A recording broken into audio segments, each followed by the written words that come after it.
La mesa va a estar moderada por el doctor Gerardo Jiménez Bustos, para el cual pido un fuerte aplauso. El doctor es egresado de la Facultad de Medicina, es anestesiólogo por parte del ISTEP y se desempeña como jefe de anestesiología en el Hospital General del Sur y el coco de todos en la materia de fisiología aquí en la Facultad de Medicina. Está certificado por el Consejo Mexicano de Anestesia.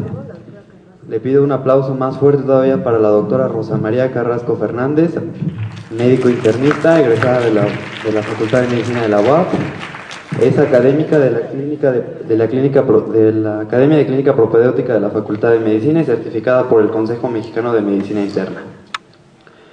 También preside en la mesa el doctor José Antonio Sánchez Tomay, que es egresado de la Facultad de Medicina y para el cual también les pido un aplauso. Es médico adscrito en el servicio de urgencias en el Hospital Universitario de Puebla, así como en el Hospital General de Tlaxcala. Y también es miembro de la Asociación Mexicana de Urgencias. Y por último, un aplauso para la doctora Janet Martínez Tobilla, que es egresada de la Facultad de Medicina de la UAP, es médico pediatra egresado del HU, es subespecialista en medicina crítica pediátrica por parte del HU y es académica de la Academia, valga la redundancia, de Medicina Pediátrica y de Salud Infantil. Bienvenidos. Pues muy buenas tardes a todos. Como ya dijo Josué, yo soy el doctor Gerardo Jiménez.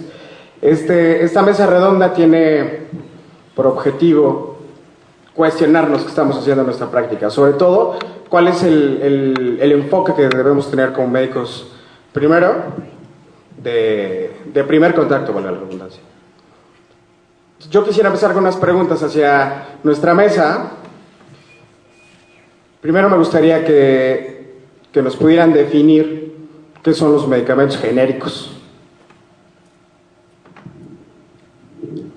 Los medicamentos genéricos son medicamentos que se venden en el comercio con el principio activo, que deben tener la misma equivalencia, la misma biodisponibilidad, debe ser igual que uno que fue innovador o que se llama de marca. Debe tener un componente tanto cuantitativo como cualitativo igual y debe cumplir con todas las normas y todos los estudios de control de medicamentos.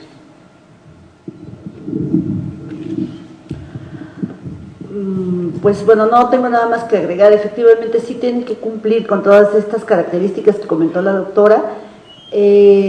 Aquí quizá habría un poquitito de controversia en que no es el tema de la mesa, pero bueno, se tiene la idea de que similar también es lo mismo, y aquí sí habría que hacer la connotación.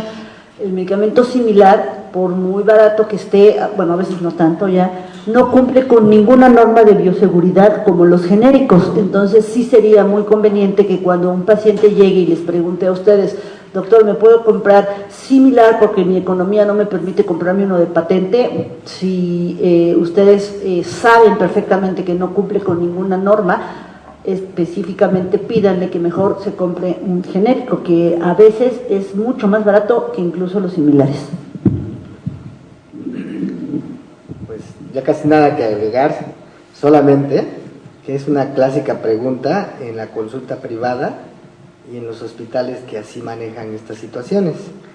Para los que abundamos en el sector público, nos resulta difícil esta situación en cuanto a dosis, y dosis exactas, sobre todo preponderantes y ponderales como en pediatría. El medicamento genérico, tal vez siempre ha existido la FDA que regula la autorización al consumo y venta de los medicamentos en el mundo. Ha detenido inclusive ciertas licencias que ya tienen mucho tiempo en el mercado. Hoy en día los laboratorios hacen una patente y una filial que les dura por años, y al término ese mismo laboratorio abre otra línea para sacar sus mismos genéricos. Eso es curioso y ojalá y se abunde más en el tema, porque el mismo medicamento, inclusive con el mismo nombre adentro de la cápsula marcada, pero con cajita diferente, persistiendo el mismo laboratorio, cuesta extremadamente menos, casi la mitad o menos. Esperemos que haya más concuerdo en esta situación. Me voy a permitir meter un poquitito de controversia con el doctor Tomay respecto a lo que acaba de mencionar sobre la dosis en pediatría. No existiría ningún problema si sabemos calcularla de acuerdo a lo que nos marcan las guías de práctica de farmacocinética y farmacodinamia. Aquí quiero comentarles que sí tenemos que ser muy estrictos en el caso de los niños. Si me están marcando una dosis de paracetamol para el control de la fiebre a 15 miligramos por kilo por dosis, no es lo mismo que darle 2 gotitas por kilo de peso. Entonces, si aún con los de patente se cometen estos errores en el primer nivel de atención con los niños, con los genéricos pues todavía mucho más. Y es que ya hablamos de la dosis tóxica, no sé si la doctora aquí en medicina interna hay alguna situación. Yo pondría el clásico ejemplo que hay, por ejemplo, en nefrología, que inclusive la misma marca líder de la eritropoyetina humana advierte al usar su marca líder, que es el Recormón. Este medicamento a dosis adecuadas puede causar hipertensión, ¿no? Cosa que sus genéricos, ¿no? Que son las otras sales que ya tienen inclusive GI, etcétera. De estas situaciones es importante en pediatría no pasarse de las dosis tóxicas. En otras son tan buenos que generan efectos indeseables. Es más, vamos a las enfermedades crónicas y degenerativas del anciano frágil, por ejemplo, que hoy en día es común la polifarmacia. Le compone de todo, pero el paciente sufre los efectos secundarios de todas las drogas. Bueno, el paciente geriátrico que tiene polifarmacia va a tener efectos colaterales, sean genéricos o sean innovadores o de marca, ¿sí? El paciente tiene diabetes, tiene hipertensión, tiene cardiopatía isquémica, tiene dislipidemia, tiene hiperuricemia, tiene osteoartritis y tiene una polifarmacia. Bueno, y aparte lo más frecuente, la depresión por el olvido que tiene de los familiares y que está como un mueble en una casa o en un asilo. Entonces, la polifarmacia, sea de genéricos o sea de patente, nos va a dar efectos colaterales y muchos problemas por interacciones de medicamentos. Es ahí donde tenemos que tener mucho cuidado para ver cuál es el medicamento que requiere este adulto mayor, sabiendo que tiene funciones muy disminuidas a nivel renal, hepático y pulmonar. Entonces sí tenemos que ser muy cuidadosos, pero tanto genérico como patente me va a dar efectos. Claro, entonces yo aquí quisiera entrar con otra pregunta, obviamente con respecto a todo esto.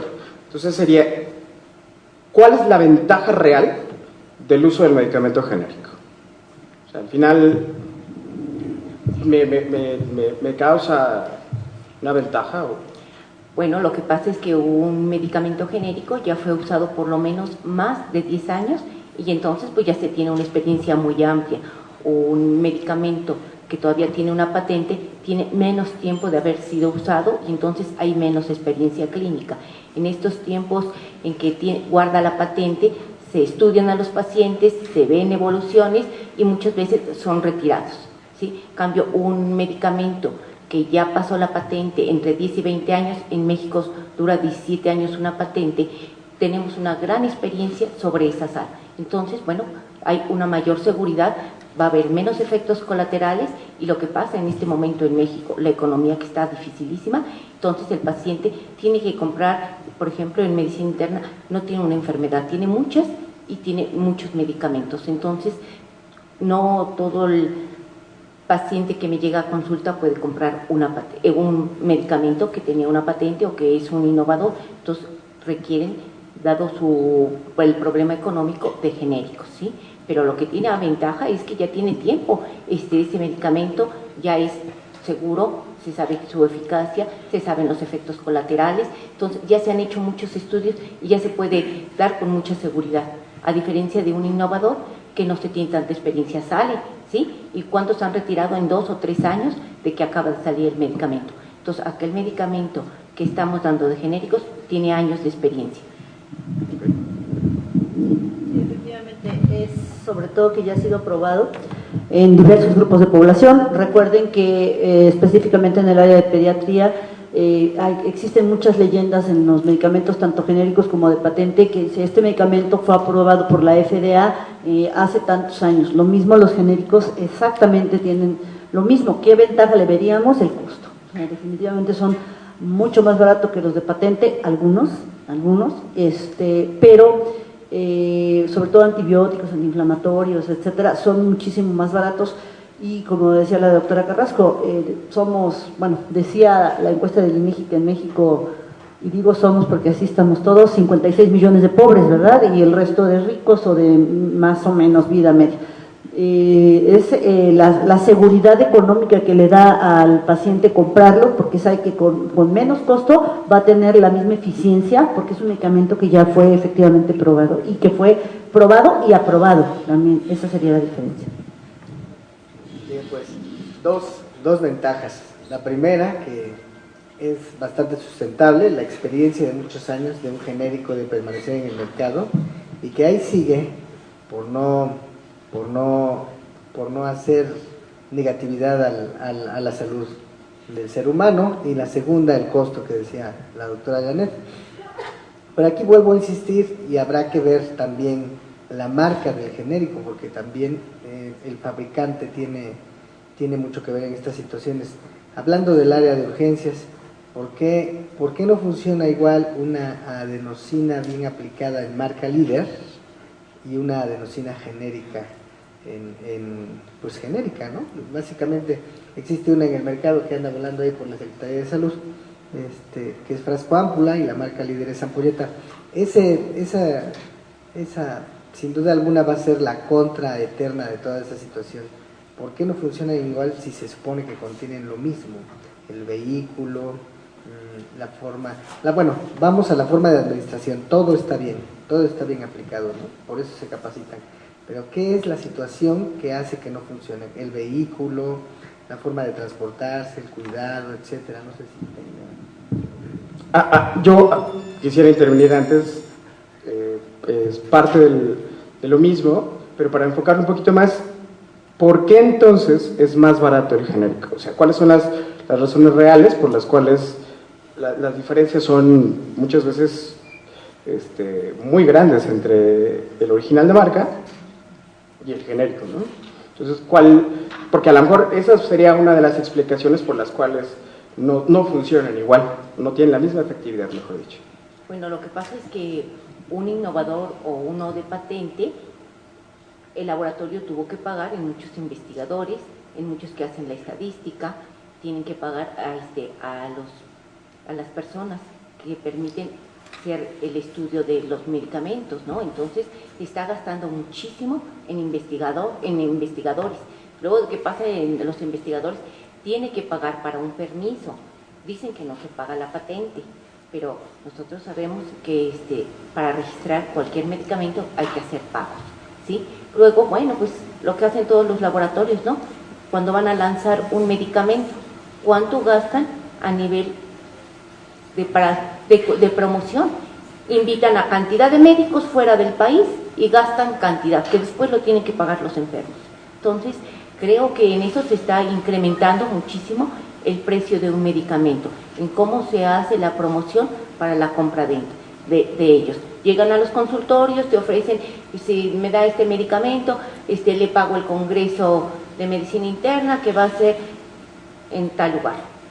Entonces, nos estamos prestando a seguir un juego de comercio, ¿sí? Entonces, claro, no puede compararse con alguien que tiene un medicamento que es genérico, que no gasta en investigación, ¿sí? Que no gasta en las promociones ni anuncios, ni les paga a los médicos pagos a congresos o otro tipo de regalías que da. Entonces, sí hay una gran diferencia, y la diferencia está en todo el proceso que se lleva de hacer la investigación del producto, cuántos médicos intervienen, cuántos químicos, para hacer el estudio bioestadístico. Se necesita gente perfectamente con conocimientos, ¿sí?, de estadística a nivel médico, no nada más es estadística, ¿sí?, para que pueda esto funcionar. Y luego, pues, que de veras se lleven a cabo la valoración de que el medicamento cumpla con todo lo que está diciendo que va a ser utilizado, ¿sí? Entonces sí existe la gran diferencia económica y tiene las razones. Con razón ahora sé por qué mis taquicardias supraventriculares no salen con ese uso de adenosina. Había vivido engañada toda mi vida. Efectivamente, hay algunos medicamentos que sí, como comenta el doctor Tomay, si por decir esto, la adenosina viene en la ámpula y no la ampolleta, a veces yo creo que también puede diferir el hecho de el cálculo y la manera de administrarlo. Sin embargo, concuerdo contigo, si para los pacientes críticos, en este caso que es el área que a mí me toca manejar, pues yo sí preferiría para las cosas que pongan en peligro la vida de un paciente en un momento determinado, usar los de patente. Pero si esto, como nos comentó la doctora, nos está contribuyendo a que finalmente pues no lo va a pagar el Seguro Popular, no lo va a pagar el gobierno federal, lo va a pagar el paciente, porque a lo mejor se le pone precio en otras cosas. Supongo que es lo mismo que a ti te pasa con los anestésicos, ¿sí? No usas de patente para hacer una inducción o para una relajación, pero evidentemente sí es muy cierto el comentario de la doctora, que finalmente lo paga la población. Y aquí me voy a atrever a decir algo que quizá muchos compañeros que se dedican a la medicina no les guste, pero que es cierto, les van a pagar determinados viajes, determinados congresos, determinadas situaciones por ir a dar una ponencia y porque alaben su medicamento, quizá cuando muchas de las veces no tenga ni siquiera la menor idea el médico de lo que está promocionando, y eso pasa mucho con los médicos jóvenes.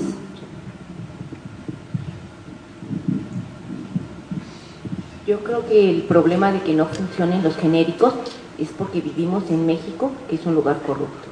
Y entonces el problema real es que si de veras cumplieran con las normas que están establecidas, ¿sí?, y que pasaran toda la regulación de un fármaco, no tendríamos por qué no tener efectividad en esos medicamentos.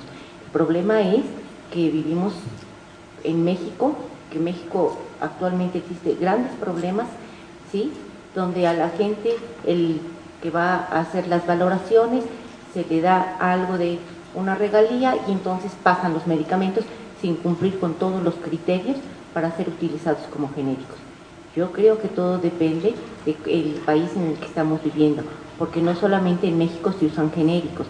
Si nosotros vamos a Inglaterra, a España, Polonia, todos están utilizando genéricos y todos rebasan el 60% de utilización de genéricos, ¿sí? Entonces creo que el problema es la sociedad en la que estamos viviendo, la corrupción que existe actualmente en México. Entonces están dando permisos, están autorizando fármacos que no están cumpliendo con la biodisponibilidad, con las equivalencias, con la cinética que debe tener un fármaco genérico. Entonces yo creo que el problema es de otro tipo, ¿sí?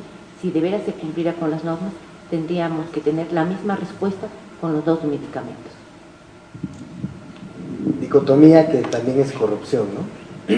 Tiene aproximadamente que más o menos 12 años que soy speaker de algún laboratorio y viajo mucho, ¿no? Pero precisamente andamos peleando siempre esa situación porque dentro de mi área me mandan a dar la plática sobre algún fármaco para deshacer trombos en infarto cerebral, cardíaco y en tromboembolia pulmonar. Entonces, pues hoy en día la hemodinamia avanza, pero tampoco está accesible a todos lados. Entonces ellos insisten, inclusive tienen un fármaco que circula desde hace más de 5 años en el mercado para el infarto, que no está aprobado por la FDA, ¿no?, la TNK, y está a circular sin ningún problema. Y pues a fines prácticos aparentemente es más seguro que el ya convencional. Entonces la doctora habla de corrupción, tiene toda la razón del mundo. Dicotomía existe muchísimo, ¿no? Yo te convenzo por lo que te doy, no vamos muy lejos, aquí cerquitita se da mucho, ¿verdad? Entonces, y ahora, existen otras situaciones, ya que pagamos el costo de la producción, viene el precio real. Hace un año estábamos en una serie de pláticas de farmacoeconomía, porque al gobierno se le da un precio. Vamos a hablar específicamente de un fármaco antihipertensivo, telmisartán. El telmisartán se encuentra en la marca líder en la Secretaría de Salud, pero también tiene su genérico ya, porque perdió su patente. Y prácticamente, estando yo alguna vez de jefe por esas áreas, ve uno la lista de precios y está igual. El genérico cuesta lo mismo que la marca líder para precio de gobierno. Entonces ya entran un sinfín de ideas. Y como ese hay más, ¿no? Hablando de antihipertensivos, también de vez en cuando se puede haber alguna marca líder de losartán, recientemente irbesartán, etcétera. Joven Jiménez, tú no me dejarás mentir, ¿a poco es lo mismo usar Propofol de AstraZeneca al Propofol de Easy, no? Definitivamente no, y luego hasta se avientan los porcentajes de 0.5, ya me encontré la otra vez una cosa que no tiene la marca líder. ¿Por qué la marca genérica intercambiable sí tiene presentaciones que la líder no? Esa sería otra pregunta abierta aquí, a lo mejor la doctora nos orienta un poco más en ese aspecto. Si se supone que los líderes son los que investigaron todas esas cuestiones, y los otros nada más están como que comercializándolas. Hablando, por ejemplo, en pediatría, acitromicina, se encuentra en la marca líder solamente es oral, tomado y hasta de una dosis. Pero en la marca genérica ya está inyectable. Entonces, no sé. Solamente están autorizados en genéricos con la misma presentación que el innovador o de patente. Que salgan otros, pues ya hablamos.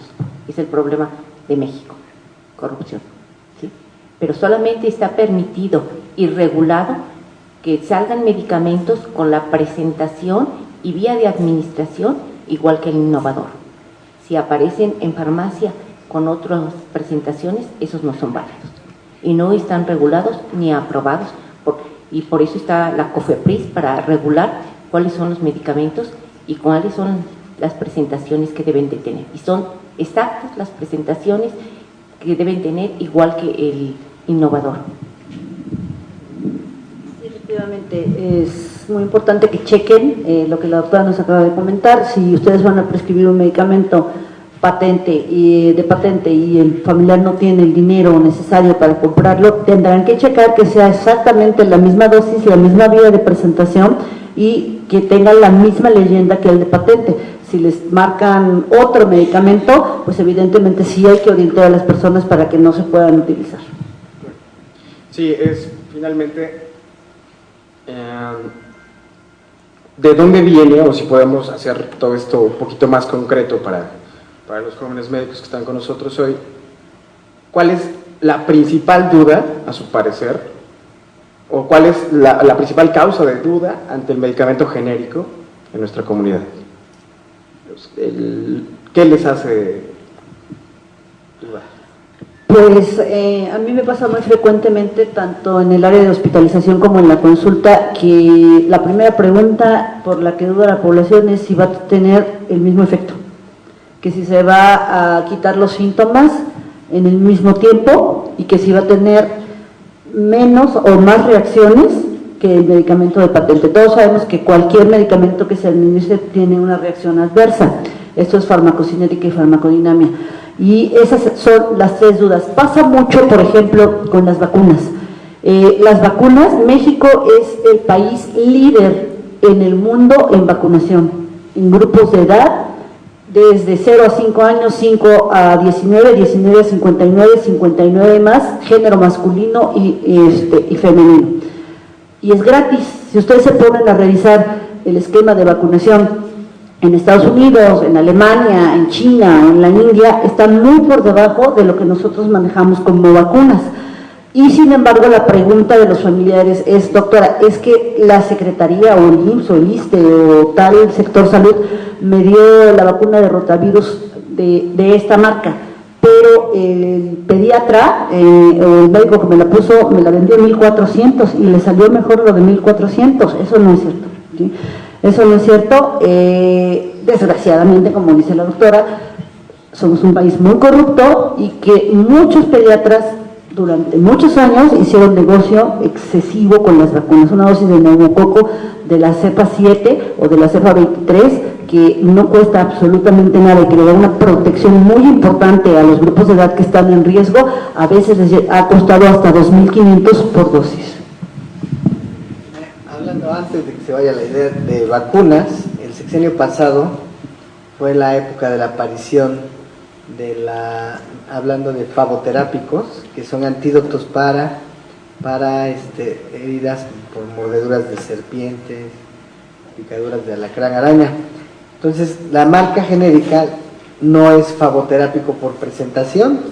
No sé si aquí tenga algún dato la doctora, pero en ese entonces me tocaba estar de jefe en algún lado y ellos llegan y le ponen a su solución medicamentosa faboterápico, así lo llaman. Entonces, no es faboterápico, pero lo llaman faboterápico y en automático vuelve la corrupción, ¿no? Como dice la doctora, máscaras a casi todo el país. Y pues, ¿qué pasa? No funciona, no es extremadamente más barato, ¿no? Los antídotos de esa situación son muy caros. Y bueno, empiezan las fallas. Afortunadamente, ahorita en este sexenio ya no he visto que estén más, ya volvió la marca líder, pero bueno, no sé qué opina usted al respecto.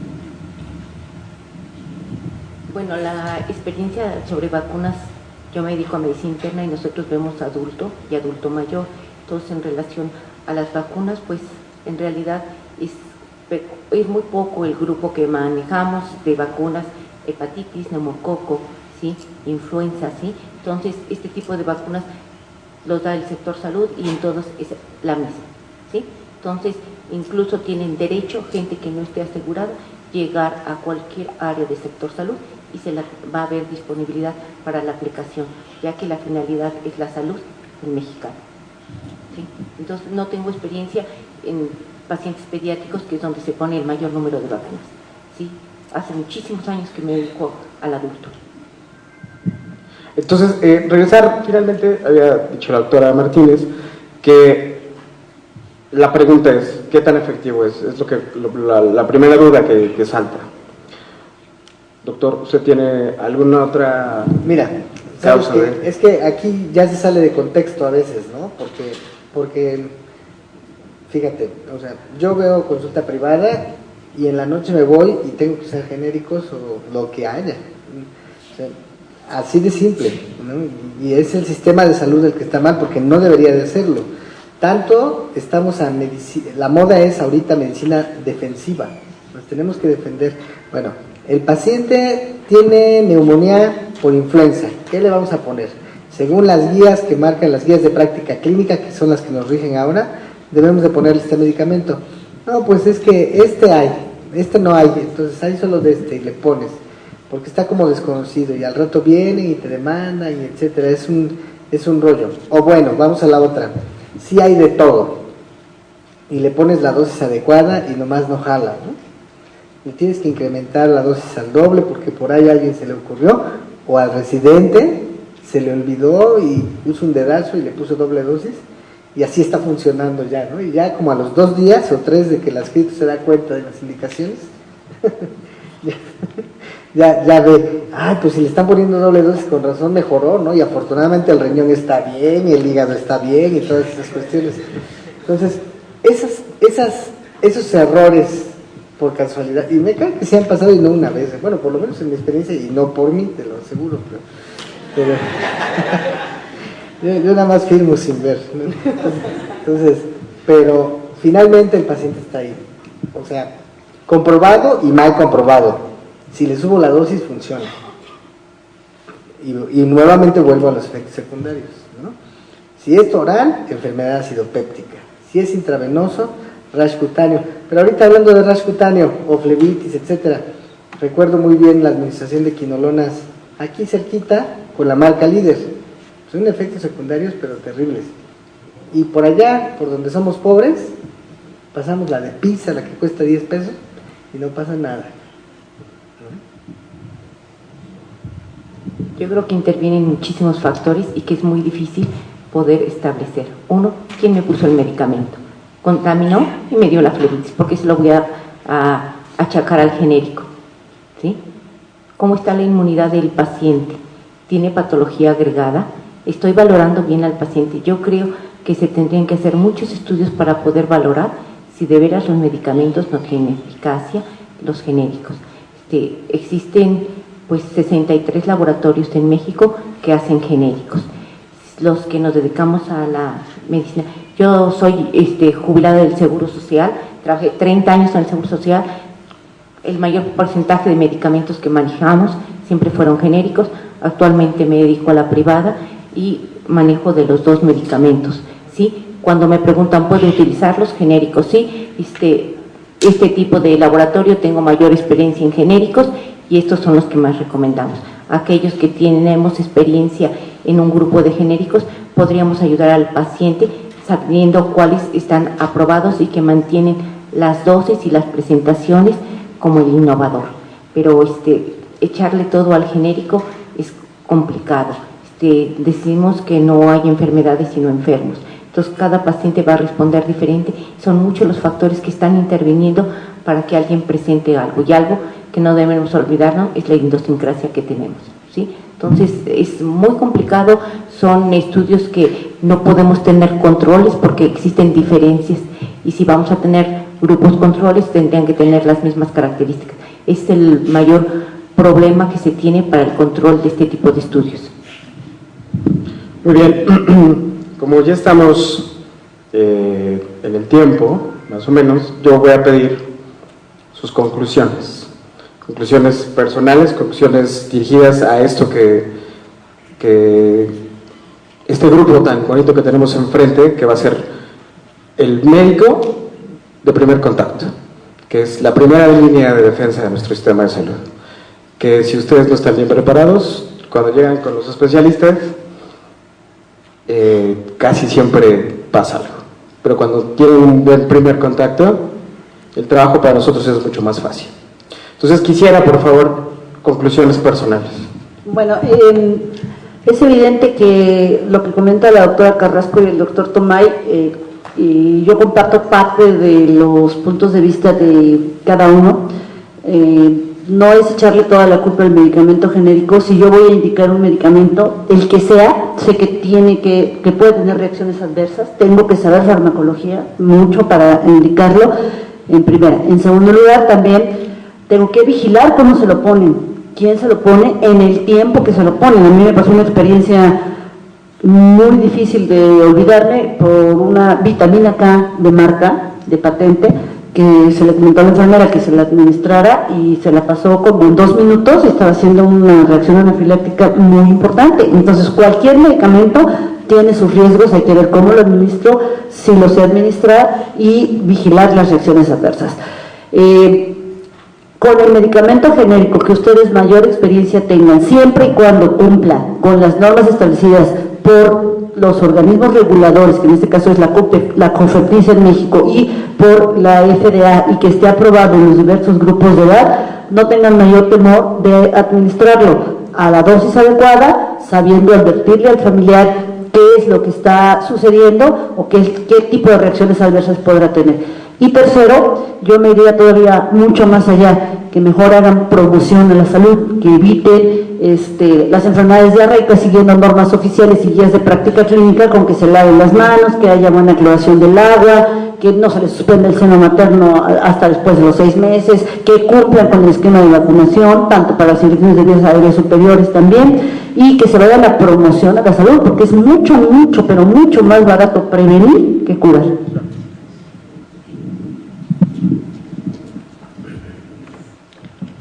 Todos los medicamentos genéricos son utilizados porque están específicamente para la atención de primer nivel. Una de las normas para que sea genérico es que sea un medicamento que vaya a cubrir enfermedades de primer nivel, que vaya a cubrir el mayor porcentaje de la mortalidad que tenemos en México. Entonces, creo que debemos utilizar los medicamentos de acuerdo a cada paciente. Si tenemos un paciente con un nivel económico alto y le damos un genérico, pues créanme, vamos a perder al paciente, ¿sí? Si tenemos un paciente de una situación económica, como ya hicimos su historia clínica y su situación económica es muy baja, ¿para qué le vamos a pedir un patente? ¿Para qué le vamos a tener ese sentimiento y que ande endrogándose y vaya con agiotistas y que ya venda lo que no tiene, ¿sí? Creo que debemos ser muy justos y debemos evaluar a cada paciente para saber a quién le mando el medicamento. Y si voy a mandar genéricos, voy a pedirle preferencia, si yo tengo experiencia en un laboratorio de genéricos, que ese sea el que compre, sabiendo a quién le voy a restar. y que se apegue a las normas que le estoy dando y los lineamientos, horarios, tiempo de administración y todos los cuidados, y que si va a ser parenteral, que tenga la aplicación por alguien que sepa realizar la aplicación en tiempo y forma. Entonces yo creo que los medicamentos genéricos se utilizan en todo el mundo y no tenemos por qué no utilizarlos en México. Si nosotros sabemos que arriba del 60% de la población de México acude al sector salud. El sector salud se maneja el mayor porcentaje por genéricos, ¿sí? Otra es el problema de cuáles son los genéricos que se están autorizando. Entonces, esto es el mayor problema. ¿Cuál es el laboratorio y si se están cumpliendo con las normas para, por ejemplo, insulinas que deben estar refrigeradas en el transporte, y a lo mejor se descompuso el refrigerador y ya no, dicen no voy a perder este lote, y las van y las entregan, ¿no? Entonces, ahí es el problema del uso de los genéricos, que no se están guardando a lo mejor las normas en los transportes y los cuidados que se tienen de los medicamentos. Yo no estoy en contra de los genéricos, creo que ayudan al mayor porcentaje, ya que México es una población pobre, ¿sí? Y que poca gente puede utilizar y comprar todos los medicamentos de patente. Si los tenemos, ¿por qué no vamos a utilizarlos? Efectivamente, ¿no? Yo comparto su idea y de acuerdo al tipo de gente será la prescripción también, pero siempre y cuando sea adecuada y apegada a las guías de práctica clínica, que hoy en día son las que nos rigen, las que nos protegen de cualquier acusación, de cualquier ilegalidad, de cualquier mal argumento o mal praxis, como dice la doctora, de la que podamos estar sujetos. Así que pues no nos queda más que eso, y que coincida lo que nos indican con lo que aplicamos. Parece de risa, ¿verdad? Pero no es de risa, ¿no? O sea, ha habido paros respiratorios, paros cardíacos inminentes por malas prescripciones, por confundir bromuro de pinaverio con bromuro de becuronio, ¿no? No, bueno, usted se acordará de ese caso, ¿no? ¿Se acuerda? O sea, eso es extremadamente. Entonces, como dice la doctora, aquí de medicina interna hay que cuidarle los pasos hasta el que nos vende la medicina, ¿sí? Y bueno, pues espero que esto haya sido rico para que ustedes despejen su mente y para que poco a poco hagan su propio juicio clínico y de tratamiento. Muy bien. Yo quisiera hacer, ya para concluir esta mesa redonda, 3 puntos principales, tratando de recuperar todo lo que nos acaban de decir nuestros médicos. El primero es el beneficio directo del medicamento genérico, es el costo-beneficio. Finalmente, en un sistema de salud como el que vivimos actualmente, la economía del paciente es lo primero que ve. Entonces, eso, si el medicamento realmente está avalado por una norma oficial, si el medicamento tiene una buena manufactura, no tenemos por qué dudar. Después, lo farmacológico. ¿Qué tanto conocemos los medicamentos que estamos prescribiendo? Realmente sé el paracetamol, sus indicaciones, sus dosis tóxicas, sus complicaciones más graves, sus vías de administración. Realmente esto es lo único que me puede dar certeza, conocimiento, que me puede dar seguridad es conocimiento. Lo que decía la doctora Carrasco es también importantísimo, no solamente lo farmacológico puro, sino el medicamento que yo estoy utilizando, por ejemplo, insulina, necesito una cadena de frío, sé que es una cadena de frío. Al final, si yo lo tengo en mi servicio social, arrumbado, no en el refrigerador, sino en una caja que le está pegando el sol todo el día, ¿tendrá la misma efectividad? Sé que lo estoy haciendo. Al final, dicen que la ignorancia es dicha, pero en la medicina la ignorancia muchas veces es cárcel. Entonces, ese es el punto principal. Debemos conocer los medicamentos que estamos aplicando. No solo lo farmacológico, sino todo lo que está a su alrededor. Hace algunos días, por esta facultad, estaba yo caminando exactamente por la farmacia, cuando llegó un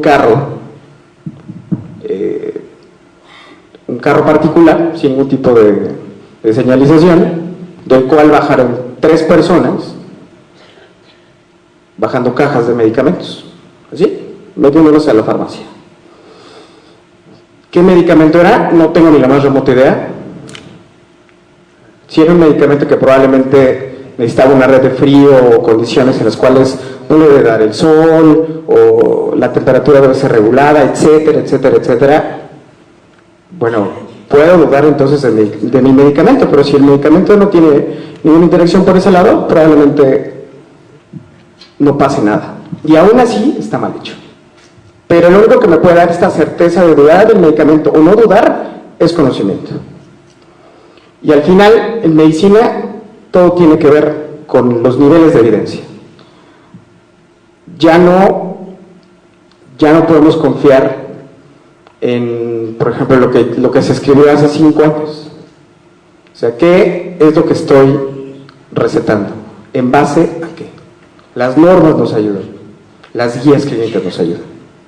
Pero al final, yo debo cuestionarme qué estoy recetando y bajo qué nivel de evidencia me estoy respaldando para hacerlo. ¿Sí? Por ejemplo, el día que apliquen vancomicina y lo apliquen en menos de 5 minutos o en menos de 20, pues van a haber un síndrome de hombre rojo, ¿no? Y probablemente se asusten mucho si no saben qué hacer y por qué pasó. Al final, lo único que nos da seguridad es conocimiento. Y mi único consejo es que lo que estoy haciendo para mi paciente es seguro, lo que le estoy recetando es seguro, en la forma que lo estoy prescribiendo es seguro. Al final, el paciente es primero. Por eso en base a esto. Les agradezco a nuestros compañeros médicos, por favor les pido un aplauso para la mesa.